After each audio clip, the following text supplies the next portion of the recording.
Halo, Assalamualaikum. Perkenalkan, nama saya Dea Sapitri. Saya dari Prodi PG PAUD. Di sini saya akan menjelaskan tentang pengertian inovasi kurikulum. Inovasi kurikulum adalah pembaharuan atau perubahan yang dilakukan terhadap kurikulum agar lebih relevan, efektif, dan sesuai dengan kebutuhan peserta didik, perkembangan ilmu pengetahuan, teknologi, serta tuntunan zaman. Dengan kata lain, inovasi kurikulum berarti upaya memperbaiki atau mengembangkan kurikulum yang lama, baik dari segi tujuan, isi materi, metode, strategi pembelajaran, maupun sistem evaluasinya. Dari inovasi kurikulum di sini untuk menghasilkan proses dan pembelajaran hasil pendidikan yang lebih baik dan maksimal. Contoh kurikulum yang sedang dipakai di Indonesia ya, yang sekarang ini kebanyakannya memakai kurikulum Merdeka.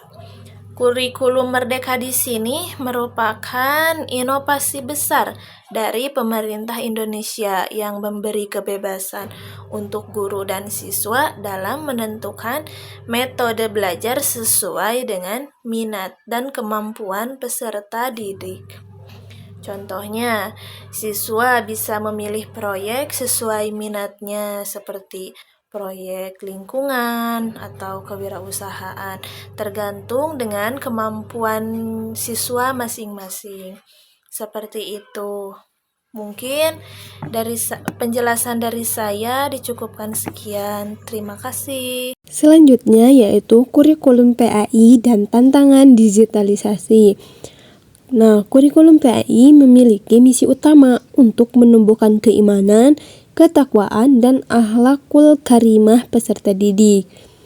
Namun, dalam era digital, peserta didik lebih akrab dengan media sosial dan teknologi informasi. Nah, hal ini yang menjadi tantangan sekaligus peluang bagi pendidik untuk memanfaatkan teknologi informasi sebagai sarana dakwah dan pendidikan. Solusi untuk menghadapi tantangan ini bisa dilakukan dengan mengintegrasikan teknologi melalui kelas daring, lewat Google Classroom, atau dengan platform seperti YouTube atau TikTok yang dapat digunakan untuk menyebarkan konten dakwah edukatif. Konsep MBKM dan relevansinya bagi PAI. Kebijakan Merdeka Belajar Kampus Merdeka memberikan ruang bagi siswa untuk belajar di luar prodi, mengembangkan diri melalui proyek sosial, magang, penelitian, atau wirausaha. Prinsip BMKM sejalan dengan semangat Islam yang mendorong kebebasan berpikir dan pembelajaran sepanjang hayat, lifelong learning. Dalam konteks PAI, MBKM membuka peluang untuk menerapkan nilai-nilai keislaman melalui kegiatan nyata seperti 1. Proyek kemanusiaan berbasis dakwah digital. 2. Pengabdian masyarakat berbasis nilai Islam. 3. Kolaborasi riset keislaman lintas kampus. Dan yang keempat, pembuatan aplikasi edukasi Islam. Agama Islam, yaitu ada 4. 1. Meningkatkan motivasi belajar siswa dan mahasiswa. Kedua, mengembangkan kemampuan berpikir kritis dan kreatif dalam memahami nilai Islam. Ketiga, meningkatkan literasi digital dan tanggung jawab moral di dunia maya. Keempat, menumbuhkan karakter Islami yang sesuai dengan perkembangan zaman. Bismillahirrahmanirrahim. Assalamualaikum warahmatullahi wabarakatuh. Perkenalkan, nama saya Ilma Al-Fauziah dari Prodi PIAUD. Tantangan dalam implementasi kurikulum. Yang pertama, pengertian implementasi kurikulum. Implementasi kurikulum adalah proses penerapan rencana kurikulum ke dalam kegiatan pembelajaran nyata di sekolah ataupun perguruan tinggi. Proses ini mencakup penerjemahan dokumen kurikulum menjadi kegiatan belajar mengajar yang melibatkan guru, siswa, sarana, dan lingkungan belajar. 2. Faktor-faktor yang mempengaruhi implementasi kurikulum. Keberhasilan implementasi kurikulum dipengaruhi oleh beberapa faktor utama, yaitu 1. Kompetensi dan kesiapan guru. Guru merupakan ujung tombak pelaksanaan kurikulum. Jika belum memahami perubahan dan tujuan kurikulum, maka pelaksanaannya tidak akan maksimal. Kedua, ketersediaan sarana dan prasarana. Fasilitas belajar seperti ruang kelas, alat peraga, serta akses teknologi sangat menentukan efektivitas implementasi. Ketiga, dukungan manajemen sekolah. Kepemimpinan kepala sekolah dan dukungan administratif berperan penting dalam menciptakan lingkungan yang kondusif dan penerapan kurikulum baru. 4. Karakteristik peserta didik. Tingkat kemampuan, latar belakang sosial, dan motivasi belajar siswa turut mempengaruhi pelaksanaan kurikulum. Kelima, keterlibatan masyarakat dan orang tua. Kurikulum akan berjalan lebih efektif jika ada dukungan dari masyarakat dan keluarga. Poin ketiga, tantangan dalam implementasi.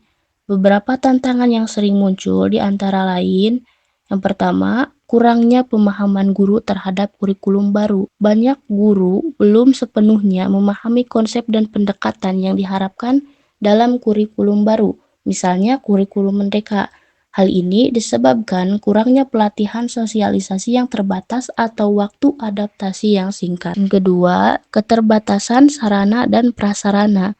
Sekolah di daerah tertentu sering menghadapi keterbatasan fasilitas seperti akses internet, alat pembelajaran digital, atau ruang belajar yang memadai. Yang ketiga, ketidaksiapan peserta didik. Peserta didik membutuhkan waktu untuk beradaptasi terhadap metode pembelajaran baru yang menuntut kreativitas, kolaborasi, dan berpikir kritis. Yang keempat, beban administratif guru. Guru sering dibebani pekerjaan administratif yang berlebihan, sehingga fokus terhadap inovasi pembelajaran menjadi berkurang. Yang kelima, kurangnya dukungan dari stakeholder. Implementasi kurikulum membutuhkan kolaborasi antara pemerintah, sekolah, guru, orang tua, dan masyarakat. Kurangnya sinergi antara pihak dapat menghambat pelaksanaannya. Dan yang poin terakhir, evaluasi dan asesmen yang belum konsisten. Sistem penilaian yang belum selaras dengan tujuan kurikulum membuat hasil pembelajaran sulit diukur secara tepat. Yang keempat, strategi mengatasi tantangan implementasi kurikulum.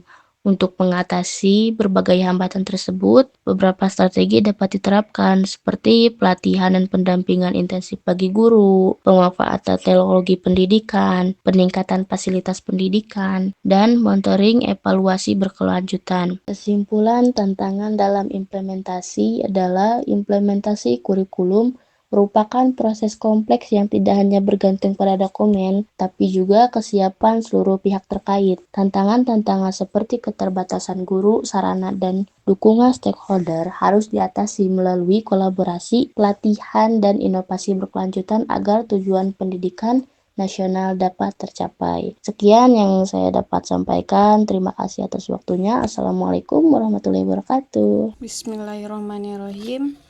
Jadi kesimpulannya, inovasi kurikulum PAI berbasis digital dan MBKM merupakan langkah strategis dalam menghadapi tantangan pendidikan modern. Integrasi teknologi digital dengan semangat kebebasan belajar memungkinkan peserta didik untuk memahami dan mengamalkan ajaran Islam secara kreatif, fleksibel, dan kontekstual. Melalui proyek inovasi kurikulum seperti Digital Dakwah Project dan Virtual Islamic Class, pembelajaran PAI dapat menjadi lebih menarik dan bermakna. Inovasi ini bukan sekedar pembaruan teknis, tetapi juga transformasi nilai dan paradigma pendidikan Islam agar lebih adaptif terhadap perkembangan zaman. Itulah presentasi dari kelompok kami, ubur-ubur ikan lele. Semoga bermanfaat, Le. Wassalamualaikum warahmatullahi wabarakatuh.